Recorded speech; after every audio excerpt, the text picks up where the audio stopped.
We watched Army of Thieves, a prequel set before the events of Army of the Dead, which focuses on German safecracker Ludwig Dieter leading a group of aspiring thieves on a top secret heist during the early stages of the zombie apocalypse. Runs 130 minutes, and I don't know. I'd be the first person to tell you that I don't really care for the Dieter character on his own, anyways. In the fiction, he's just supposed to be a little bit annoying, and he's fine, but he's just like a quirky, average kid. It's worth noting that Matthias Schweighöfer is both Dieter and the director. I think that in and of itself is pretty cool. I think it's a competently put together movie, but it's got kind of the same problems that Army of the Dead did. Where Army of the Dead is a sad, tragic event, this one's just a heist, and it's a pretty generic one at that. Not only is it somewhat generic, many times a couple of the characters are just making bafflingly stupid choices. Regarding pacing, I don't know. It's not until 30 minutes in on this 2-hour movie you get to the first heist of the 3 that they talk about the whole movie. And then that goes off pretty okay. A little bit of the storytelling framing is Dieter recounting the events and being blown away about how cool it is and how intricately it's woven.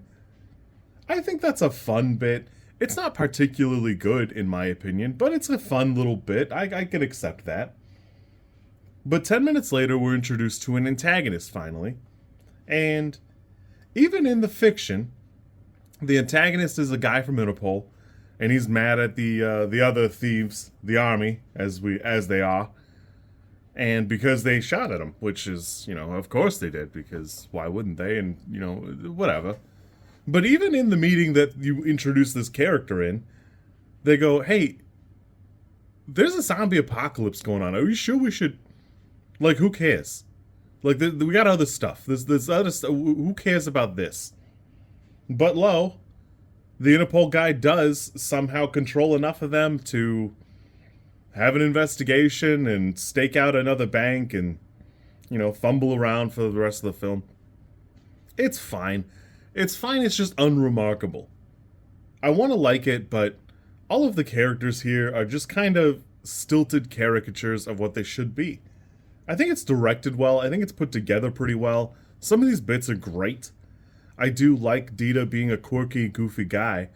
The problem therein is everything about this fiction kind of flies in the face of Army of the Dead. Not only is it tonally inconsistent, but also it's actually kind of weird to think that Dieter had something else going on for him. There's like a romance subplot here with the girl from Game of Thrones who played Missandei. I don't want to say the wrong name. It must be Nathalie Emmanuel, and it's fine, but it just seems like the whole movie is somewhat unremarkable in every way that it should be kind of cool.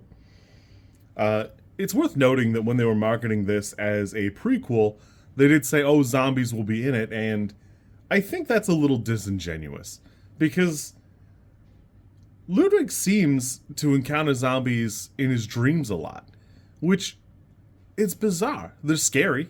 Even another character comments on, "Oh, well, of course you are. They're scary. It's a scary dream. I get it." But it seems like such a nothing burger as films go. For 2 hours, we're romping around doing a little bit of safe cracking, which is fine. But it just is unremarkable in all the ways that it should be kind of interesting. Even one of the secondary antagonists, Stuart Martin, plays a character who calls himself Bradley Cage because he wanted to be the most American action hero he could.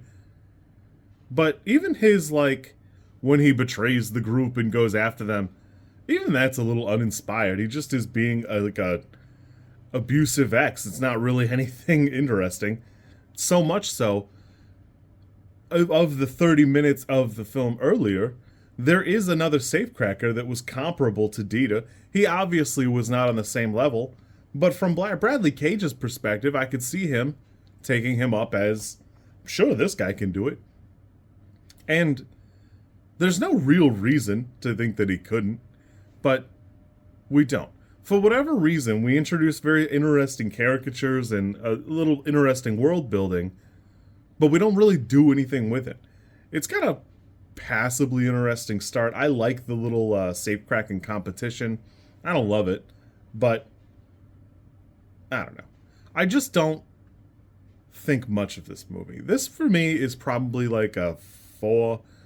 And unfortunately, it's really nothing to do with Matthias' directing. It's just the writing and the pacing are kind of all over the place. It just doesn't have anything interesting to say. And its big draw was being attached to Army of the Dead. But of all the characters you could have picked, it's probably the worst character to pick and direct like a prequel film to.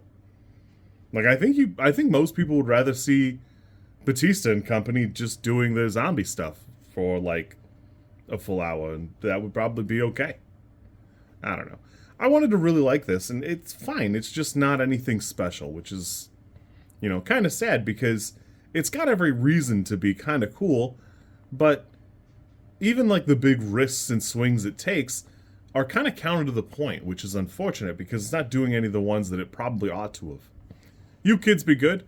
I'll catch you soon, and we'll go from there. It's worth noting that Zack Snyder did have a handful of other plans. There was a sequel movie, and then there was an animated thing that both of those seem to be canceled as far as I can tell. So I'm interested. I'm glad that I managed to complete what it is a duology now, but I don't know. I'd be interested to see if it was going anywhere. I have some doubts, but oh well. You kids be good.